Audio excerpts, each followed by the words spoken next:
Riwayat Bukhari juga menjelaskan Nabi kita Muhammad SAW pernah keluar di malam hari lagi terang langit, bintang-bintang kelihatan, gemerlapan. Apalagi zaman dulu tidak ada penerang lampu seperti kita, tidak ada penerangan lampu. Jadi kalau orang makin gelap, tidak ada penerangan lampu, makin terang kita melihat langit. Ya. Kelihatan bintang-bintang gemerlapan, kata Nabi SAW, apakah kalian lihat bintang-bintang itu? Kata mereka para sahabat, tentu ya Rasulullah, jelas sekali, terang. Kata Nabi SAW, demi zat yang ubun-ubunku dalam genggamannya, demi Allah, nanti kalian di istana, kalian di surga akan melihat istana-istana di atas kalian, derajat di atasnya, seperti kalian lihat dari bumi sekarang bintang-bintang itu. Jauh sekali, cuma bisa lihat cahayanya. Lalu mereka pun berkata, ya Rasulullah, apakah itu duduknya, tempatnya ahli surga, tempatnya para nabi-nabi? Kata Nabi SAW, bukan. Itu adalah tempat orang-orang soleh dari umatku. Perbedaan derajat di antara mereka. Jadi sangat luar biasa. Oleh karena itu teman-teman sekalian, jangan mulai sekarang, mulai detik ini, ubah sebuah pola hidup yang selalu ada pada diri kita. Seperti misal, banyak orang di antara kita banyak buang-buang waktu kosong. Waktu kosong. Pada saat lagi waktu kosong, kemana kebanyakan orang? Ke pasar, ke mall, habisin waktu. Berjam-jam habisin waktu di situ. Di mall teman-teman sekalian, di dalam sebuah hadis Bukhari dikatakan syaitan menancapkan bendera perangnya di mall, di pasar. Itu tempatnya. Dan kata Nabi SAW, makin tanda-tanda hari kiamat adalah banyaknya pasar bersebelahan. Banyak. Antum bukan tidak boleh masuk pasar, boleh masuk pasar. Tapi bukan program hidup. Jangan begitu weekend lagi libur, Sabtu Ahad, antum masukkan habisin waktu di sana. Teman-teman sekalian, coba renungi apa yang saya bilang ini. Mudah-mudahan kita bisa ambil pelajaran dari situ. Kalau weekend pun kita lagi tidak bisa, kita lagi liburan, Sabtu Ahad misalnya, kita lagi ada waktu lowong, gunakan, coba ubah sekarang pola pikirnya. Hiburan itu bukan mall, hiburan itu bukan pantai, hiburan itu bukan kolam renang. Hiburan itu bukan jalan menghabiskan waktu ke sana sini, buang-buang waktu. Tapi hiburan itu teman-teman sekalian adalah majelis ilmu. Hiburan yang sebenarnya adalah masjid. Hiburan sebenarnya pergi ke rumah anak yatim. Coba begini, teman-teman yang punya anak kecil, coba praktekin deh. Yang selama ini kita tanamkan pada jiwa anak-anak kita kebanyakan adalah habisin waktu pada saat liburan sekolah di mall, di kolam renang.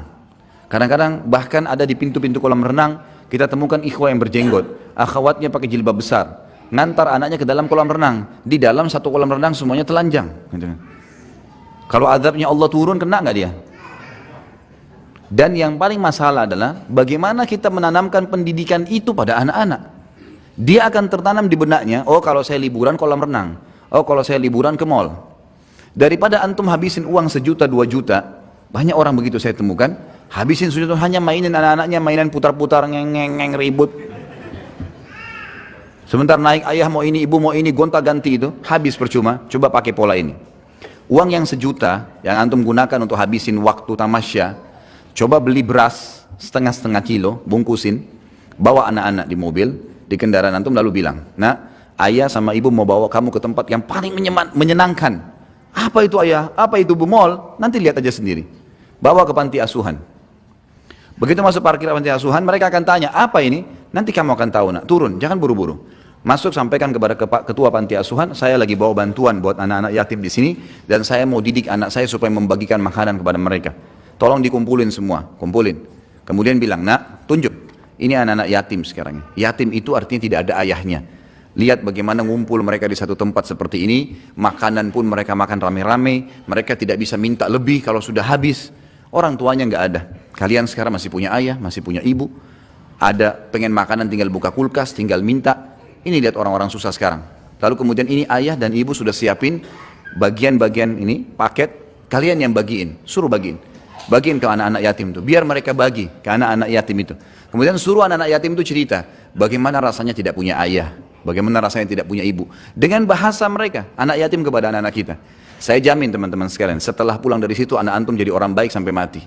Karena program hidupnya sekarang adalah bantu orang susah.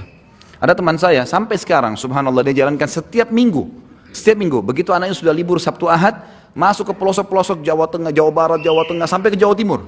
Naik mobil, sekeluarga, dia, istrinya sama anak-anaknya saja. Bawa paket beras, gula, setiap minggu. Penuh mobilnya di belakang. Dan dia bilang, subhanallah, dia bilang sama teman dekat saya. Dia bilang, subhanallah, semenjak saya lakukan program ini, nggak pernah susah rezeki saya. Ada saja datang. Saya masuk terus saya bawa, bagi-bagiin suruh anak-anak saya, di foto-foto sama dia. Ada orang yang rumahnya sudah mau rubuh, ada orang anak tidak bisa sekolah karena nggak ada baju sekolahnya, ada yang nggak ada sepatunya dan seterusnya. Akhirnya jadi sebuah program hidup. Anak-anaknya sekarang setiap kali mau tiba hari Sabtu, mereka sudah bilang, ayah tolong beliin duit, kasih duit beliin pensil, beliin pulpen. Ditanya untuk apa nak? Untuk kasih teman-teman saya di kampung yang kita mau datangin. Setiap minggu dia pindah-pindah kampung tuh, didata sama dia sampai dia punya data ribuan orang miskin, orang muslim yang tidak ada pernah orang datang bawa bantuan ke sana. Dan anak-anaknya dari kecil sudah dilatih seperti itu. Sekarang anak-anaknya sudah mulai ada yang balik. Program hidupnya adalah kalau susah, kalau liburan pasti ke tempat-tempat ini, tempat-tempat seperti ini. Kira-kira mana yang lebih bermanfaat teman-teman sekalian? Dibawa ke panti asuhan yang mungkin orang anggap remeh seperti tadi, dengan antum bawa ke mall yang habisin waktu. Bayangkan mall itu selama antum di sana 5 jam musik terus, non-stop, dan musik haram. Yang kedua, berapa banyak orang yang terbuka auratnya? 1-2 orang saja antum wajib pungkiri, apalagi kalau 100 orang yang kita lewatin. Belum transaksi yang ada di sana, transaksi ribawi. Berapa banyak transaksi ribawi? Bukankah banyak di sana transaksi ribawi? Banyak, bank-bank sewa tempat ribawi ada, transaksi ribawi. Ada transaksi zina. Karaoke-karaokean itu siapa yang bilang bukan zina? Jelas-jelas gelap, dia makan nyanyi tapi ditemani sama lawan jenisnya. Gelap, kemudian dikatakan tidak berzina, ada transaksi zina, ada banyak hal kemungkaran. Lalu antum habisin waktu dan anak antum di situ, kira-kira bagaimana efeknya? Pintu-pintu seperti ini harus diubah. Kalau antum mau istiqamah di jalan Allah, mudah kita tersentuh kalau mendengarkan masalah surga, mau mengajak akhirat sebagai target. Memang urusan dunia harus diperkecil nih, harus dipersempit memang, nggak bisa nggak. Kalau nggak jadi masalah, jadi masalah.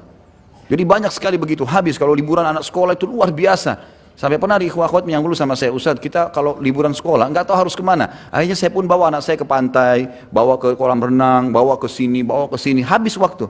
Terus saya kasih pemikiran, kenapa nggak dibawa ke panti asuhan? Kenapa nggak dibawa ke majelis ilmu? Kenapa di benak kita selalu majelis ilmu seperti ini hanya untuk orang tua? Kenapa nggak ditanamkan buat anak-anak? Sebagaimana kita bisa rasakan nyaman ilmu ada, kenapa nggak dibawa anak-anak biar dengar? Misal contoh, kan gitu. Kita ubah sekarang persepsi untuk itu. Karena memang kalau mau jadi ahli surga seperti itu teman-teman sekalian. Emang harus betul-betul menyempitkan urusan yang bisa membuat kita lalai dari surga. Bahkan bahaya dekat dengan neraka. Contoh saja program sederhana. Saya kadang-kadang kalau ke masjid saya bawa anak-anak saya. Kadang-kadang anak perempuan saya pun ikut. Pada saat masuk masjid ada celengan, saya kasih duit. Ini nak, masukin ke sana. Mereka kasih. Untuk apa abati? Dipanggil saya abati. Abati itu ayah sayang gitu. Saya bilang taruh dulu, masukin. Mereka masukin. Begitu mereka kembali, saya bilang ini masjid, nak, rumahnya Allah. Itu kotak amal untuk kegiatan masjid. Biasakan kalian menyumbang. Masih kecil, 2 tahun, 3 tahun, 4 tahun, 5 tahun, anak-anak saya alhamdulillah, maka ikut. Akhirnya mereka bicara sama saya. Kalau masuk masjid, berarti minta duitnya mau kasih celengan. Baik ini, kasih. Kalau lagi jalan, ada orang miskin lewat. Saya panggil, lalu saya bilang sama mereka, orang itu mendekat mobil dikasih, ini kasih. Atau saya kasih mereka uang, ini uang, buka jendela kalian kasih dari sana. Kok dikasih tadi orang itu? Lihat orang itu bajunya, lihat susahnya hidup mereka. Kalau kita membantu orang susah, maka kita akan mendapatkan karunia Allah. Kata Nabi SAW, sesungguhnya kalian diberikan rezeki justru karena orang-orang susah di antara kalian. Maka setiap saya naik mobil, kalau anak-anak saya lihat orang susah, mereka tunjuk, itu berarti orang susah tuh. Tunjuk, itu orang susah, itu orang susah. Berhenti. Baik, kasih sumbangan. Jadi tertanam dalam benak mereka itu. Kalau saya telepon, lagi keluar, kemudian saya telepon tanya kabar mereka, yang saya tanya, sudah sholat atau belum nak? Pertanyaan yang penting, sholat dulu, bukan sudah makan atau belum. Sudah sholat belum nak? Keluar jangan lupa tutup aurat. Hari ini sudah hafal surah apa nak? Oh surah ini ya, baik, berarti mau dengar, coba baca deh.